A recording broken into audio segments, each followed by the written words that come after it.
of the reason I chose the Intex Excursion 4 is storage. So here's where I store everything. The raft is inside that bag.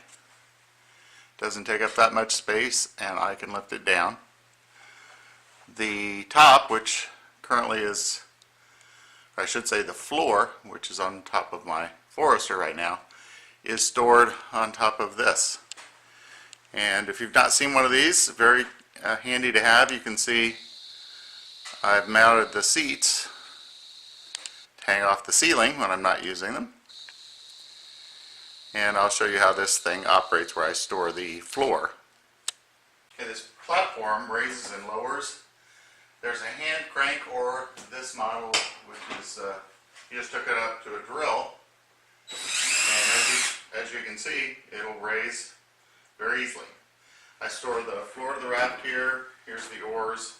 These are some other things I'm storing there.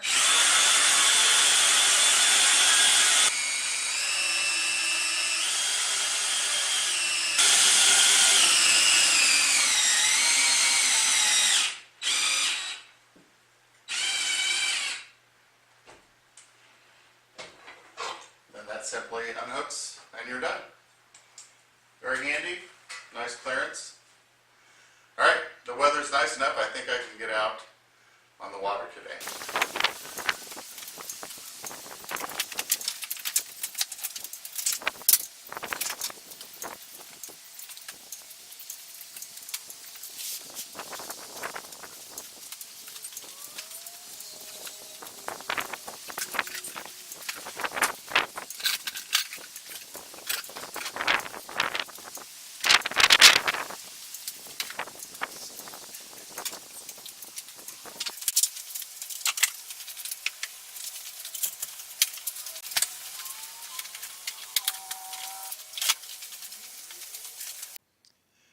This is my first attempt at launching the raft, and I didn't pick a very good day. The temperature did get up to 70 degrees. It's very windy, and two problems. You might be able to see that I don't think I inflated the raft enough is the first problem. Second problem is I completely loaded it before I got even close to the water. You can see the back dip down. And I didn't position the wheels of the Dolly under the back, towards the back of the raft. So that's a lesson learned. You can see here it did launch. I'm not in the water. I still had room on the Dolly pole to extend it even further. As far as the launch goes, it worked rather well. I, on the other hand, am a little out of shape, and you can tell that right there. So if you look out in the lake, you can see a kayaker, but it was very windy. So I ended up drifting out, even though it was posted on this pond that you cannot use motors. Nonetheless,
after I arrived, I found out you're not supposed to use gas motors.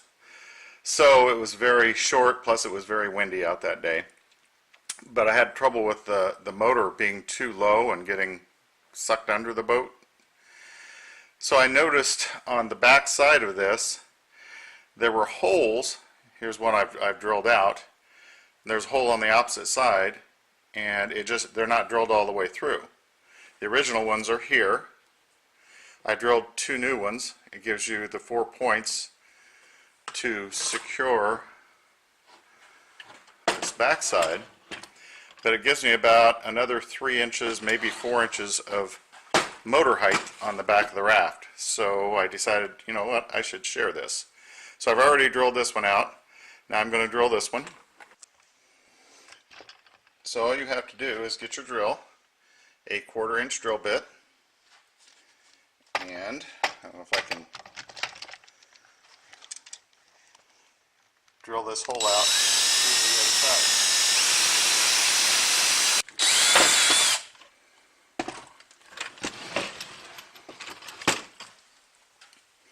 Now you can see I've got 2 more holes, and that will allow me to raise this another at least 3 inches, maybe 4. So I'm going to give that a try. To counter the problems that I had with the boat motor tilting back, I've done some research. So what I'm going to do is replace these with longer tubes. And what I did is I took this with me. I went to Lowe's, and the best solution I could come up with was some conduit. This was very inexpensive, and it almost matches up exactly. This is 1/2 inch conduit, and you can purchase an item that will rest this pipe in a groove, and it gives you a guide that will drill a hole perfectly centered, both coming in and coming out. I just don't want to spend the $25. This is supposed to be an economical, poor man's bass boat that I'm building. So anyway, I've got some ideas, and we'll test it out. What I'm going to do is I'm going to insert it. Got to watch the ceiling. Incidentally, these were 5 foot in length, and they were only $1.78 each. Okay, so once I put this post or pole, support pole, all the way in, I'm going to take a black marker and hold it very steady and mark on both sides where that hole is.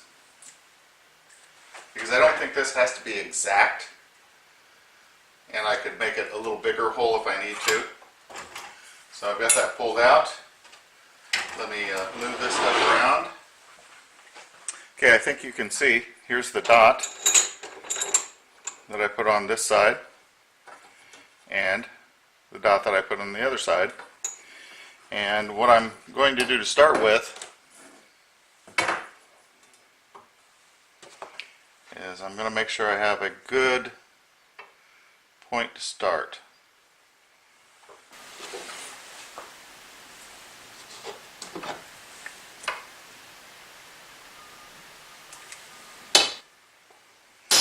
Now I'm going to turn it over to the other side, and I'm going to do the same thing.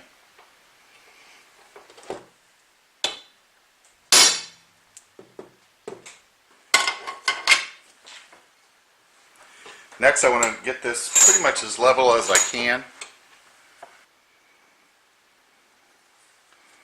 It's pretty good right there. Okay, now as best as I can, I'm going to try and hold the drill level. Try and get it all directions as best I can.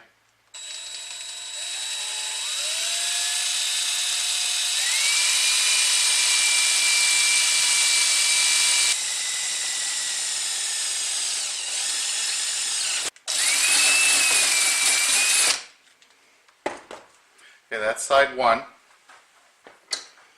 And you know, you'd think I could go all the way through, but sometimes you can end up being crooked. So I'm going to just go with my dots Again, I'm going to level it again. Now I'm going to do the same thing on the other side.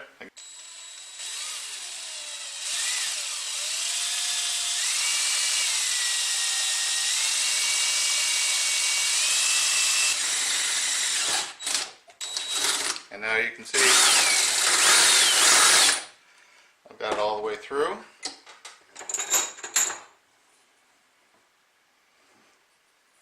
If you have any burrs, then it might be a good idea just to take a file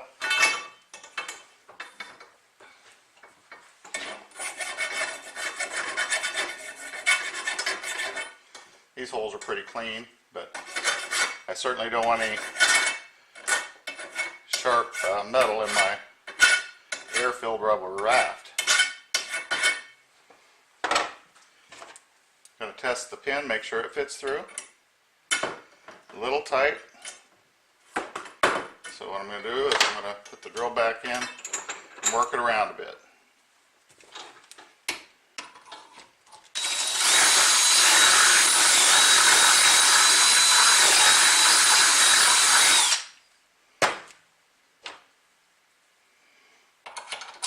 Okay, now it fits through easily, both sides.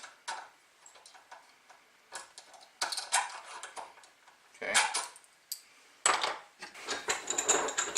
Now that I've got that done, I will test it.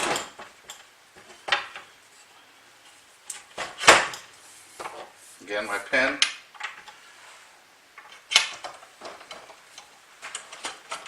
Went through no problem.